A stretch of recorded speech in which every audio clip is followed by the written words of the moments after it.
我的房车竟然变成了床车了。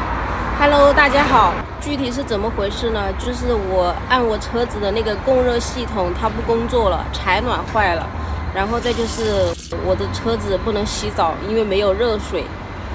去了好几个维修的地方都找不出来这个柴暖坏了是什么原因。然后现在呢，来到了这个上汽大通原厂房车，这里应该能把我这个车修好吧？现在去问一下，看我这个车能不能修。这个师傅把我的车说开进去检查一下，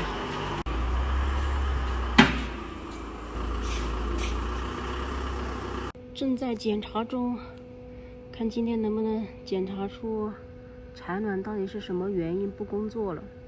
刚刚师傅检查出来原因呢，说是我的这个柴暖坏了，需要换一套柴暖，但是呢多少钱还不清楚，说库房没上班，需要等到明天才能给我报价，让我明天再给他打电话。